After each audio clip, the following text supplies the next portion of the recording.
I'm Trent England for Save Our States, here with another one of our 6 Questions podcast. This is 6 Questions for Tara Ross. Tara has been a champion of the Electoral College for a long time, the author of multiple books about the Electoral College, including a children's book, which is, I think, my favorite, but also Enlightened Democracy, the Case for the Electoral College. Tara, thanks so much for being on our podcast. Oh, I'm so glad to be here. Thanks for having me, Trent. Well, let's get right into it. The first question is why the Electoral College? Why is this an interest of yours?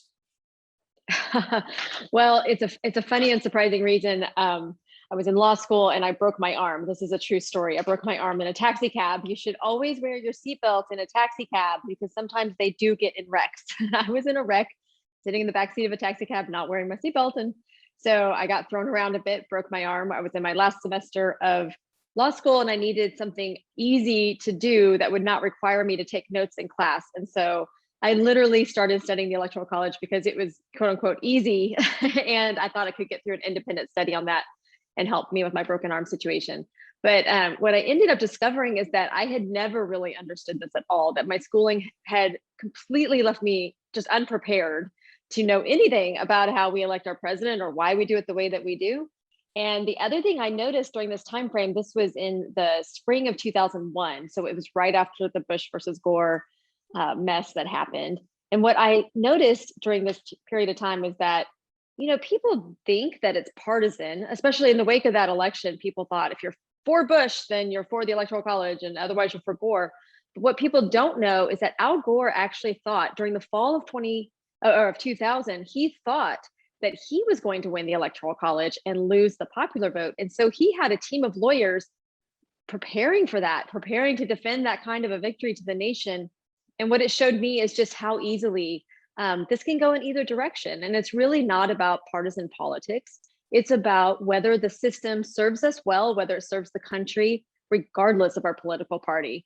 And so, I learned of course, it's been a constant learning journey for me for the past few decades since then, but that's how it got started, was with a broken arm in law school. That's a great story. You never know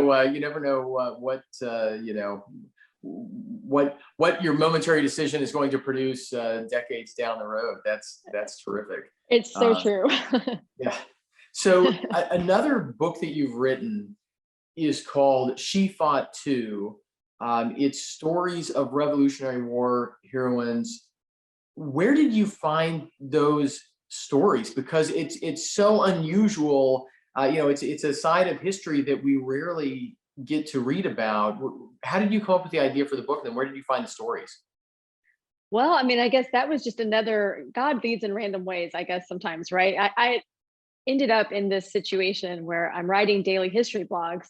And again, I didn't have any real reason in mind, except I thought it would be easy. It turns out it's not really that easy, but I had just had my son and I wanted something easy to do to keep my foot in the door for a few months while I kind of just, was being a new mom. And so as it turned out, there's a lot of history out there that none of us were taught, that we just have no clue. Right? We get the headline stories in our history classes in school if we're lucky, and that's all we know. And so, I don't even know to tell you about where I get the stories. I spend a lot of time digging in books. I spend a lot of time Googling history. Some days I literally Google, or not Google, but I do a word search in Kindle, and all these history books to find a date that will be my date hook for the day. And then I go dig up information about it.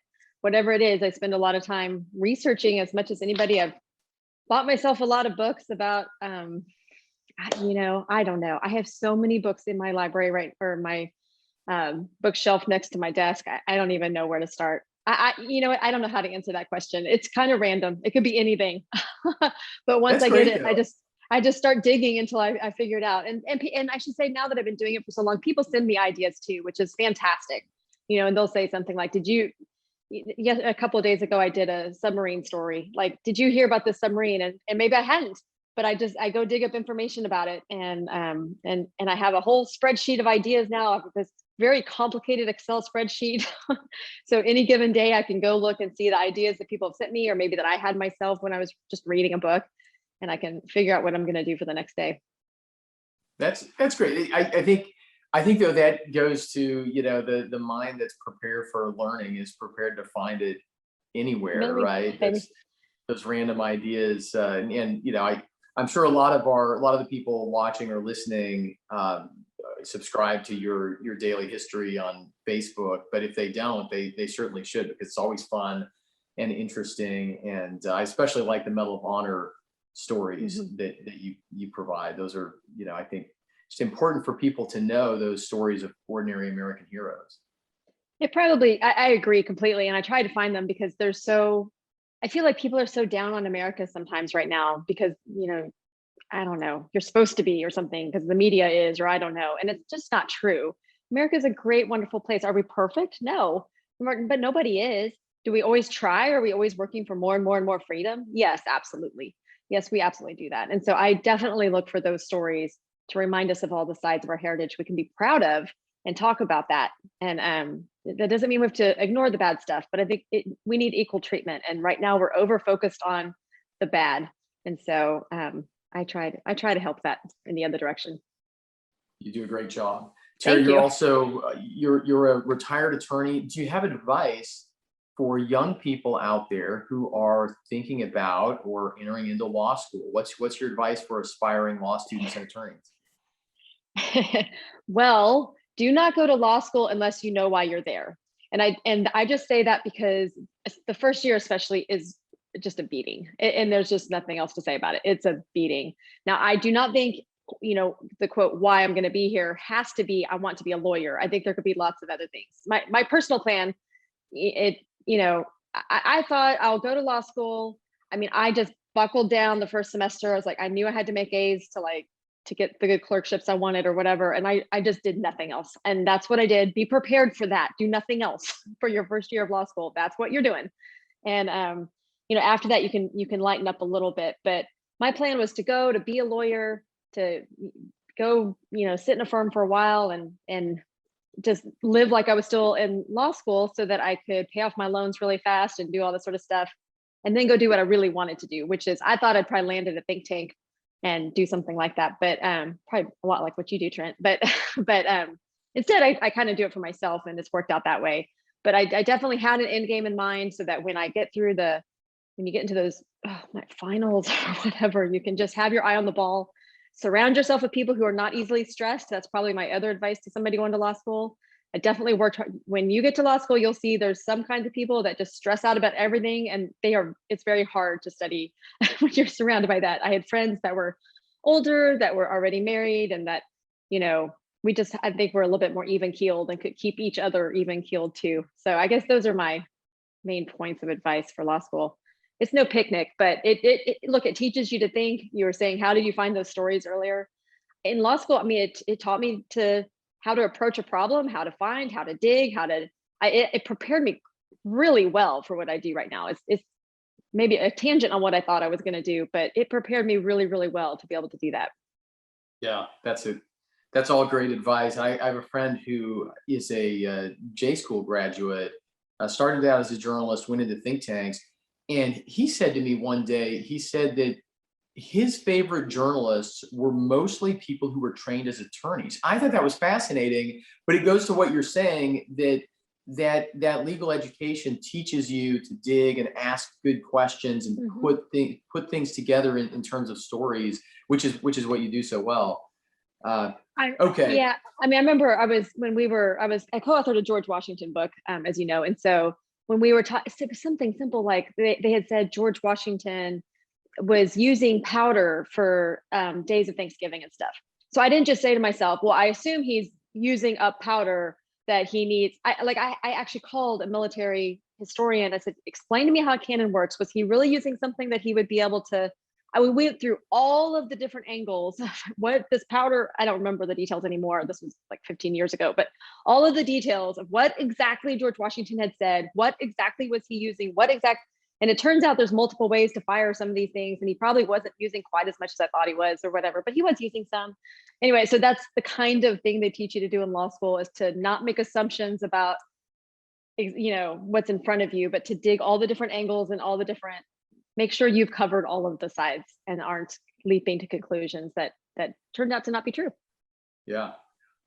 Okay, so back to the Electoral College, Tara Ross, what do you think is the most compelling argument for the Electoral College? I think for us, the most compelling argument is just how big and diverse America is. And to think about the situation that was in front of the founders. They knew their history. They knew that that historically speaking, when government is too far away from the people, that tends to be a huge, big problem. Also, the difficulties of governing when you have so many different kinds of variety of people. They thought a country of 13 states was too big for one national government. And they felt like a creative solution was needed. Well, now we've got 50 and it's so much bigger. And people say the Electoral College is outdated. I say the opposite. I say they thought 13 states was too big for, single one size fits all solutions. And we're at 50. And so the president is the only person that is elected by all of us. We all, is expected to represent all of us. That's not true of any other official in this country because of the way the founders dealt with the problem. They dealt with it by creating a federalist system where power is divided among the states, where you elect your own governor or you elect your own representative in Congress. States used to appoint senators, and now, of course, we elect them. But that's all kind of divided up, and it's divided up so that our differences can be reflected in government. But the president needed a way to reflect that also. And so we have chosen to do that by doing a state-by-state presidential election system.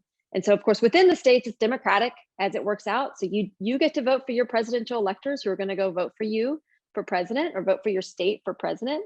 But also we add that state-by-state element. And I think it's hugely important to America right now because of the diverse nature of our country and because of the many needs and perspectives and subcultures and industries and, urban versus not urban voters and all of the stuff that you have going on in America. And, lately there's been a push to try to squeeze us into all these one size fits all molds as if we can come up with one solution that fits all of us all the time. It's just not true. And so I think the faster we get back to recognizing who we really are, a diverse people who, yes, have similarities that we try to focus on for certain national purposes, but mostly we're just diverse and we need to reflect that in our election systems. So our final question here on our Save Our States 6 Questions podcast is always, who's your favorite founding father, Tara Ross, and why? George Washington. and I probably largely because I've studied him so much, I did co-author a book about him, but I could probably just relate to him in some ways. One surprise, it might be my favorite trivia question about George Washington, but George Washington had a horrible temper and he overcame that. Now, so, and I can get kind of strong-willed myself.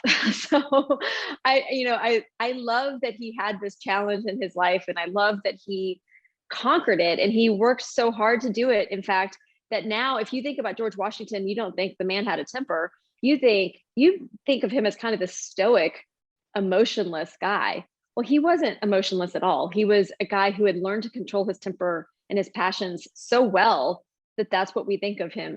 Now that's what it is. So I don't know. I admire him. He was just ambitious enough to get where he needed to go, but not so ambitious that he didn't, at the end of the day, just want to step down and go home to Mount Vernon. He could have been king, and he didn't do it. Was he perfect? No, he owned slaves. We all know this, but also he over time, as he was fighting the revolution, was watching all the things going on around him, he questioned that. He wondered what was going on and could it be fixed? And he talked about it, like, how do we fix this?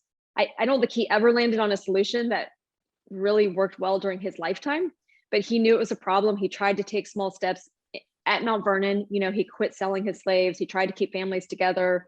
He freed his slaves in his will. I mean, he did a lot of things to try to fix the problem. I think the problem was just too big for him, to solve on his own. But I appreciate that he was a critical thinker who didn't just accept what was happening and, blew it off. He learned, he watched what was going on around him, and he took it into account, and he started to change his mind. And that takes a big person to change your mind about something like that. So there's a whole mess of things I admire about George Washington. He's my absolute favorite. Wonderful. Tara Ross, author of many books, including She Fought Too, Stories of Revolutionary War Heroines. I want to make sure I get that right. Yes. As well as books about the Electoral College and George Washington. Tara, thanks so much for being a part of our 6 Questions podcast. Absolutely. Thanks for having me.